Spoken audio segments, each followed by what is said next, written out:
हिंदू धर्म, जिसे सनातन धर्म के रूप में भी जाना जाता है, दुनिया के सबसे पुराने धर्मों में से एक है और इसका कोई एक निश्चित संस्थापक नहीं है।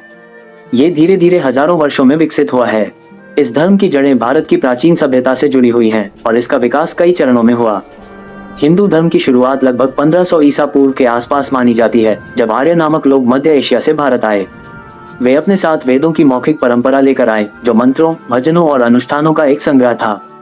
ये वेद 4 मुख्य ग्रंथों में विभाजित हैं: ऋग्वेद, यजुर्वेद, सामवेद और अथर्ववेद। वेदों को हिंदू धर्म के सबसे प्राचीन और पवित्र ग्रंथ माना जाता है। इस समय को वैदिक काल कहा जाता है, जिसमें अग्नि, इंद्र, वरुण और सूर्य जैसे देवताओं की पूजा की जाती थी। यज्ञ और अनुष्ठानों के माध्यम से इन देवताओं की कृपा पाने का प्रयास किया जाता था। वैदिक धर्म का मुख्य लक्ष्य ब्रह्मांडीय संतुलन बनाए रखना था और इसे यज्ञों के द्वारा प्राप्त करने की कोशिश की जाती थी। वैदिक अनुष्ठानों में अग्नि को मुख्य रूप से देवताओं और मानवों के बीच का पुल माना जाता था। उपनिषद और दार्शनिक विकास। समय के साथ वैदिक अनुष्ठानों के महत्व पर सवाल उठाए जाने लगे। कई आध्यात्मिक विचारक और ऋषियों ने जीवन और सृष्टि के गहरे अर्थों की खोज शुरू की।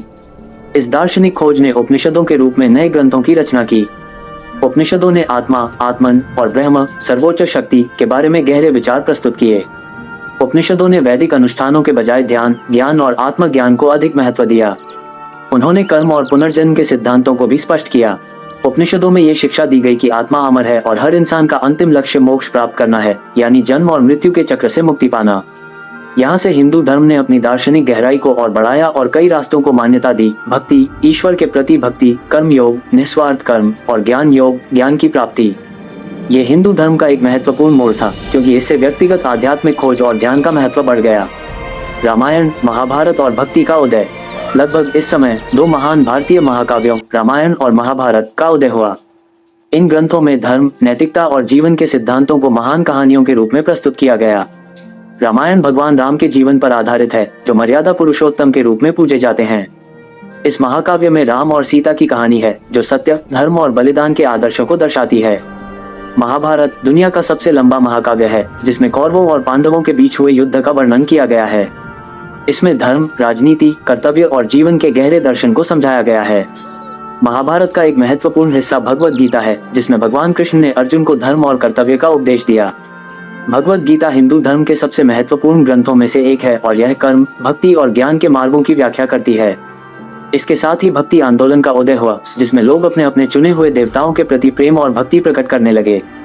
यह आंदोलन खासकर सामान्य लोगों में लोकप्रिय हुआ और इसने हिंदू धर्म में भगवान के साथ व्यक्तिगत संबंध को प्रोत्साहित किया। भक्ति आंदोलन ने विष्णु, शिव और देवी की पूजा को और बढ़ावा दिया और भारत के विभिन्न हिस्सों में उनके मंदिरों की स्थापना हुई। भाग 4, एक जीवंत परंपरा। हिंदू धर्म ने समय के साथ अपनी परंपराओं और अनुष्ठानों में बदलाव किया और विभिन्न क्षेत्रों की स्थानीय मान्यताओं और परंपराओं को भी अपनाया।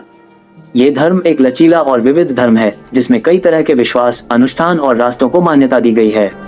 हिंदू धर्म की विशेषता यह है कि इसमें एक ही समय में कई देवताओं, दर्शन और धार्मिक प्रथाओं को मान्यता दी जाती है। ये धर्म यह मानता है कि ईश्वर को कई तरीकों से पाया जा सकता है, चाहे वह भक्ति, ध्यान, सेवा या ज्ञान के माध्यम से हो। इस तरह हिंदू धर्म की कहानी एक सतत यात्रा है, जिसमें समय समय पर नए विचारों और मान्यताओं का समावेश होता गया। यह एक ऐसा धर्म है जो अपने पुराने जड़ों को बनाए रखते हुए भी बदलती दुनिया के साथ तालमेल बिठाता रहा है। आज भी हिंदू धर्म लाखों लोगों के लिए आध्यात्मिक मार्गदर्शन का स्रोत बना हुआ है और यह एक जीवंत और विकासशील परंपरा है।